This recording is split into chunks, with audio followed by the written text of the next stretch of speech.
Hi everybody అండి. నాకు ఈ సినిమా చూడగానే నాకు అనిపించింది ముందు విశ్వనాథ్ రెడ్డి గారి సినిమాటోగ్రఫీ. ఇమీడియట్గా ట్వీట్ చేశాను నేను, మీరు చూసుంటారు సార్. మార్నింగ్ లేవడంతోనే ఆ ట్వీట్తోనే సార్ నిజంగా ఒక్కొక్క ఫ్రేము ఒక్కొక్క వాల్పేపర్ లాగా ఒక స్క్రీన్ సేవర్ లాగా చేసే ఎక్సలెంట్. ఎందుకంటే మనం పెద్ద పెద్ద పేర్లు వింటుంటాం తప్పించి తర్వాత వెతికితే మీ ప్రొఫైల్ అంతా చూసి ఓహో గామి ఈయనే చేశారా, బాగా చేశారా అనిపించింది. కంగ్రాట్స్ సార్, చాలా థ్యాంక్స్ సార్. నెక్స్ట్ ఈ సినిమాలో ఆవిడ స్టీల్ ది షో అంటే ఆవిడ బాగా చేశారు, దాని గురించి చెప్పక్కర్లేదు. బట్ ఈ సినిమా మీద నాకున్న అబ్జెక్షన్ మాత్రం చెప్తున్నాను, నా క్వశ్చన్ కాదు. ఆవిడ ఇందాక స్టేజ్ మీద ఒక్కొక్కరిని పిలిచినప్పుడు సుద్ది అయోధ్య గారు రండి ఏదో క్యారెక్టర్ పేరుతో పిలిచారు. ఆయన ఏమని పిలిచారండి మీరు రమ్మని స్టేజ్ మీకి? పంతులు గారు రండి అని పిలిచారు. అదే ఎందుకు అలా పిలవాల్సి వచ్చిందంటే ఆవిడ తప్పు కాదండి.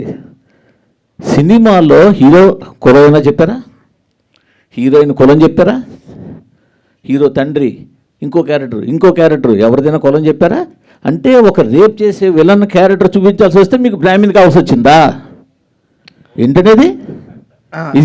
యాక్చువల్గా ఇక్కడ ఉండండి, నేను మాట్లాడుతున్నాను.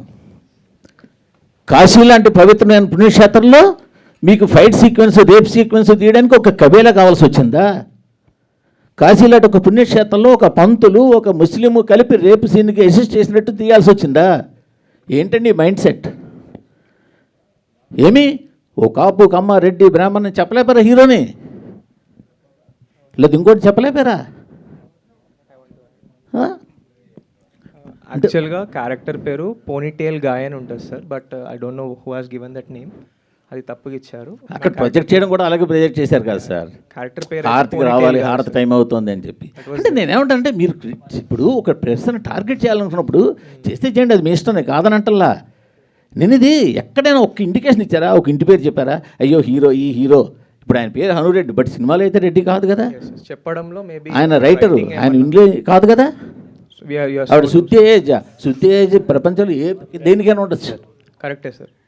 అక్కడ వాళ్ళకి ఇవ్వడం అంటే తప్పుగా ఇచ్చారేమో. బట్ మీరు కాశీలాంటి పుణ్యక్షేత్రంలో తీస్తున్నారా?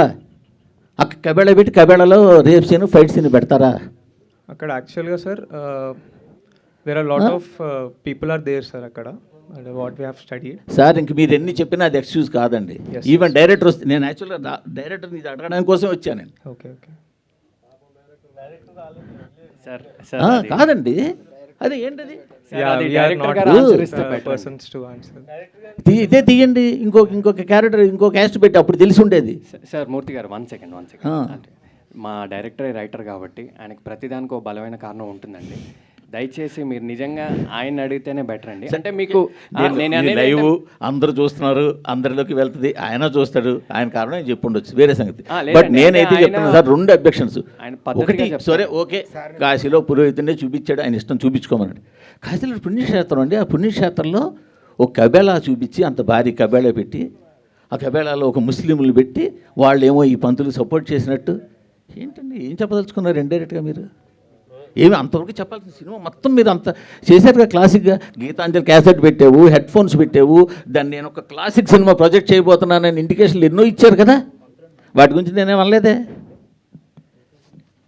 సో ఇప్పుడు ఆయన ఫోటోగ్రఫీ అద్భుతంగా తీసారే, నేను కాదనలేదే. బ్యాక్గ్రౌండ్ స్కోర్ ఎక్సలెంట్ చేశారే, బాగుందనలేదే. అది కరెక్ట్ కాదు, అది నేను చెప్పేది.